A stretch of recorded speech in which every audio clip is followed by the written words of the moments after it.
She was the size of my palm, wet, shivering, and looking as if she'd only just come out of the egg.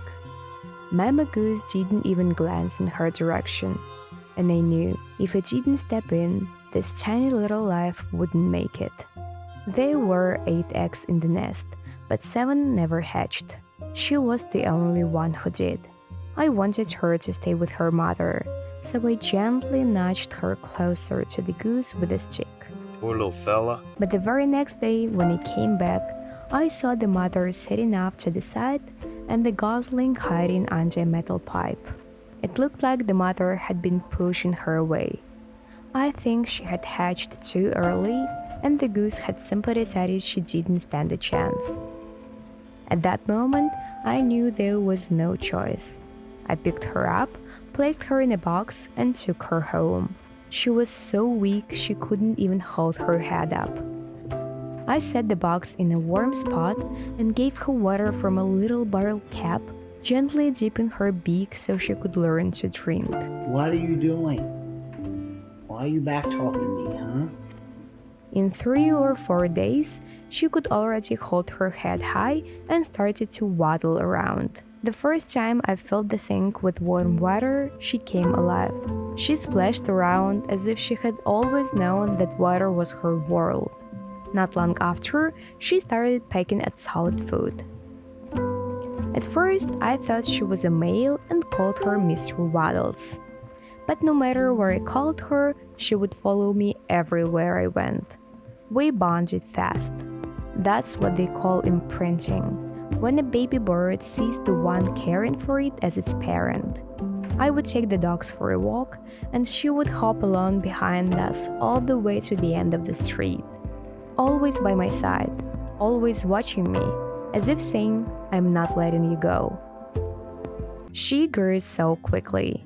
The yellow fluff gave way to young feathers, and she became stronger and more confident.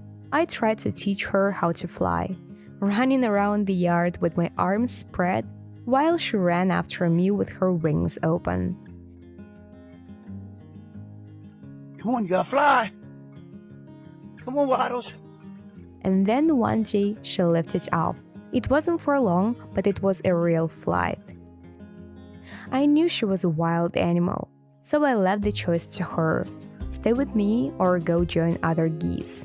She often flew off, but she always came back, and every time I felt the same joy as I heard the first day.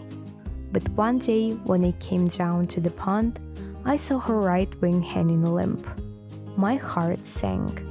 Almost certainly, she'd been hit by a car. The vet said the wing was shattered and had to be amputated. I cried when I heard it. Friends helped me raise the money for surgery, and she pulled through. For the 2 weeks, she couldn't go into the water, and that was probably the hardest thing for both of us. Keeping a goose out of the water is like keeping a dog from going for a walk, but she was patient. You all fresh and clean? Now Waddles is back at her favorite pond. I think he's happy to see his pond. That's your pond, buddy.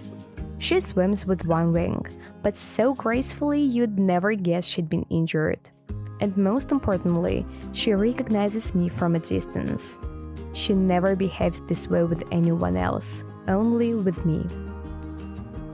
I've saved her life twice, once when I found her tiny and helpless, and again when she lost her wing. For me, this isn't just a story about rescuing an animal. It's a deep personal bond. I don't have children, and maybe that's why she holds such a special place in my heart. Are you swimming? Like my own child.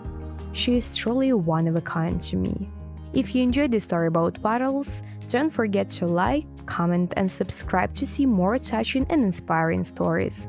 Before bringing an exotic pet into your home, be sure to consult with experts and learn about their specific needs.